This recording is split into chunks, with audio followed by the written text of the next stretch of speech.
مرحبا أصدقائي. السعودية تحذف بثوث تيك توك، يعني تحجب بثوث التيك توك في السعودية. ليش وكيف؟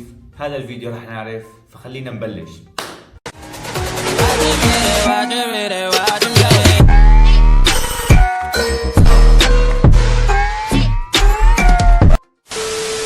السعودية هي أكبر دولة عربية بالشرق الأوسط بتدخل دخل عالي لتيك توك. ليش؟ لأنه موجود 35 مليون بني آدم في السعودية بيستخدم تيك توك. وبتعرفوا أنتوا السعوديين هن أكثر الأشخاص الفعالين في البثوث، كشخص عم يبث وكشخص عم يعطي. يعني كيف؟ يعني عم يدعم. فلهيك من فترة طلعت قصة، وهي القصة رح نحكيها من الأول للأخير، يعني من طقطقة للسلام عليكم. فخلينا نبلش. أول شيء رح نحكي عن الذباب الإلكتروني. الذباب الإلكتروني هو عدة أشخاص بيعملوا حسابات وهمية وبيدخلوا بيحاولوا يعملوا فتنة، وبالضبط هيك صار في تيك توك. عالم دخلت صارت تسب السعودية وتنشر فيديوهات على السعودية بأنه هي عم تعمل شغلات مو كويسة، وأصلا إن الفيديوهات كتير قديمة، ولكن عمل ضجة كبيرة في السعودية. والسعوديين طبعا ما راح يسكتوا، لانه في حدا عم يسب دولتهم وفي حدا عم يحكي على دولتهم. هيك مثل ما في حدا عم يسب على السعودية، اكيد السعوديين ما راح يسكتوا وراح يسبوا كمان. فلهيك صار ضجة كتيرة كبيرة في تيك توك. فبلش العالم ينحسفوا تعليقاتها بدون اصلا ما كاتبين شيء غلط، يعني انه لو سابين اكيد تمام راح نقول انه هاي انتهاكات وما بصير اصلا تسب انتهاء على المواقع، راح ينحذف التعليق.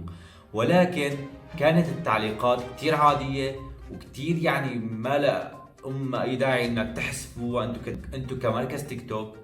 فلهيك العالم جن جنونه يعني في السعودية، انه ايش اللي عم يصير. في عنا مثل هاي الصورة كاتب فيها ابراهيم بن عطلة: هذا احد التعليقات التي تتم ازالتها للسعوديين فقط، بينما حملات الشتم والاساءة ضد السعودية من مقاطع وتعليقات لا يتم حذفها او ايقافها ابدا. ويشوف شو مكتوب اصلا في التعليق، مو مكتوب غير علمين وعلى قلوب خضر. يعني تم ازالة التعليق. هذا التعليق ينتهك ارشادات المجتمع الخاصة بنا. طب يعني بدنا نحكي شغله، وين الانتهاكات بهي الموضوع؟ وين الانتهاكات بهذا التعليق؟ ما في اي انتهاكات، ولكن مثل ما قلت لكم صار في فتنه. وفي كمان صوره ثانيه راح نشوفها. طبعا كمان معنا عبد الله بن محمد الجريدي يقول: هذه الصورتين نقطه من بحر، وهذا البيان هو بيان مضلل وادعاء غير صحيح. أنتم تحاربون المحتوى الوطني والمحتوى السعودي الذي يتحدث عن السعودية، وتحاربون التعليقات السعودية. طبعا رح نشوف التعليقات اللي هي عبارة عن مثل ما قلت لكم، مكتوب بس: اللهم من أراد ببلادنا السعودية بسوء فأشغله بنفسه ورد كيدهم في نحورهم. يعني التعليق مجرد دعاء. التعليق ما فيه اي شتم، اي سب، اي حكي بذيء لنقول، او اي حكي ما له داعي، مجرد دعاء. ليش لا تحذفوا التعليق؟ ليش؟ وين الانتهاكات بالموضوع؟ فهون بنعرف انه مثل ما قلت لكم الفتنه كثير صارت قويه، وفي اثنين تيك توكرز ما سكتوا عن الموضوع وحكوا لإدارة التيك توك. وأنا أدري الكلام هذا بيوصل لهم. إدارة الشرق الأوسط يوصلون لإدارة الصين. إذا استمروا على هالحال أنا أول أعلن انسحابي من هالبرنامج، أنا وجمهوري، ونروح الجاكو. مثل ما سمعتوا قاعد شو حكى، ولكن بيحكيوا في كتير نقطة لازم نركز عليها، واللي هي انه في برنامج جديد نزل على السوق اسمه جاكو، واللي مبين انه هو برنامج سعودي على ما اظن. ولكن خلينا نسمع حكي تاني. شيء أخير، مع احترامي لكل الناس اللي يقولون قاطع، إذا الحكومة والقيادة الرشيدة الله يطول بأعمارهم قالوا قاطعوا البرنامج يا المشاهير، على الحرام من عيني هذه قبل هذه. مثل ما سمعتوا الزلمة حكى انه انا ما رح اقاطع تيك توك لحد ما الحكومة تطلع وتقول قاطعوا البرنامج. ليش؟ لانه ممكن يعني الزلمة يكون يعني رزقته التيك توك، عم يعيش من التيك توك. في كتير عالم ترى في السعودية وبرا السعودية اكلهم من التيك توك، رزقتهم من التيك توك. فلهيك حكى الزلمة قال أنا معكم ولكن ما بطلع من التيك توك لحد ما الدولة تقول. هون في وجهة نظر ترى كتير قوية، انه هذا الشيء اللي عم يصير هو حملة ترويج للبرنامج الجديد. ممكن يكون البرنامج الجديد هو، انا ما بحط حدا في رقبتي مين اللي عم يعمل هذا الشيء ومين لا، ولكن من الممكن كتير انه هذا عم يعمل هذا الشيء. هون بنعرف ليش سبب المقاطعة اللي صارت من جديد، انه من كتر ما صار ضجة كبيرة السعودية قررت بانه تحذف البثوث تيك توك. ولكن كلياتنا بنعرف اصلا ايش راح يصير، مثل ما صار بالاردن. الاردن من فترة من زمان يعني كمان وقفت التيك توك عندها، ولكن العالم اتجهوا للفي بي ان وشغلوا الفي بي ان ودخلوا يعني وفتحوا وصار مثل العادة. ولكن هذا الشيء كتير صعب، ولكن لحد الان في الاردن ما حدا ادان هذا الشيء. واحد في السعودية طلع وحكى قال السعودية طالعت قانون بانه كل شيء واحد راح يستخدم الفي بي ان راح يدخل في قضية ارهابية. هذا الحكي مو من عندي، انا سمعت هذا الشيء، بس سمعته من الرجل اللي قاعد عم يحكي هذا الشيء. كلياتنا بنعرف اصلا الفي بي ان هو عبارة عن ايش؟ هو عبارة عن انك تحظر نفسك من الدولة اللي انت فيها وتفتح بغير دولة. هذا الشيء بيعمل تضليل للدولة، فلهيك ممكن انه تغرم السعودية مين راح يفتح تيك توك على طريق في بي ان. ولكن راح نجي للنقطة الثانية واللي هي السعودية مثل ما قلنا انه هي اكبر دولة في الشرق الاوسط، عندها متابعين في تيك توك وعندها مصدر دخل عالي لتيك توك.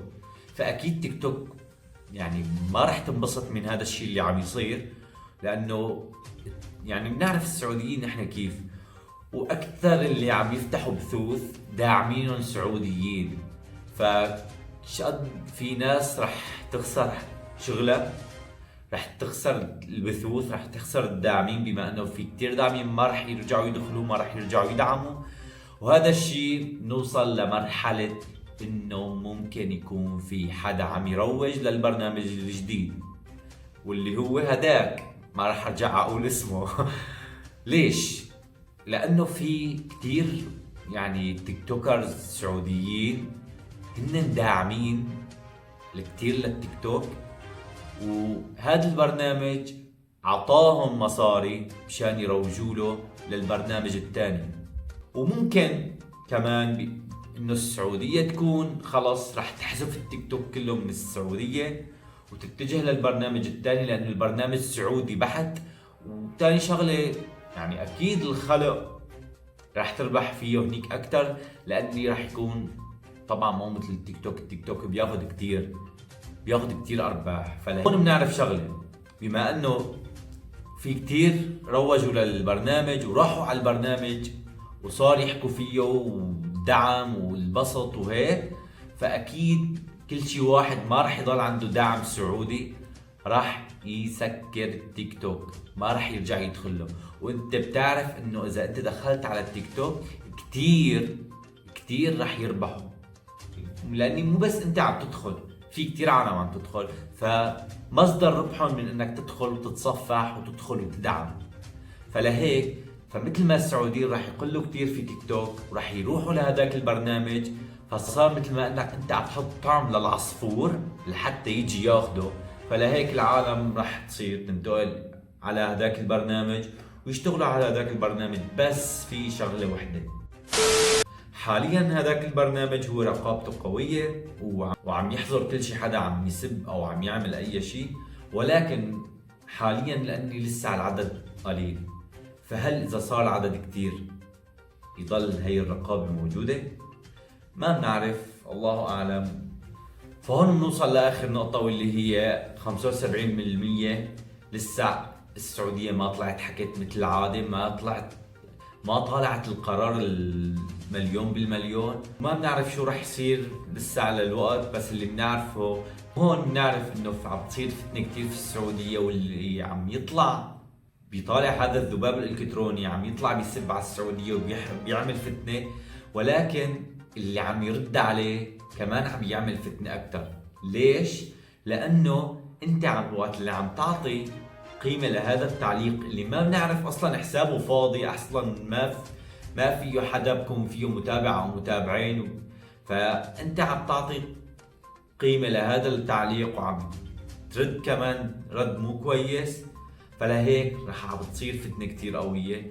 وما بنقول غير حسبي الله ونعم الوكيل والله يهدي الامور، وما بنعرف شو رح يصير بعدين. وهذا اللي كان عندي لليوم، ان شاء الله تعالى تكونوا استفدتوا وعرفتوا شو اللي عم يصير في السعودية. ولا تنسوا ضغط اللايك وزر الاشتراك وتعليق حلو منكم وشير لرفقاتكم وحبايب قلبي. سلام.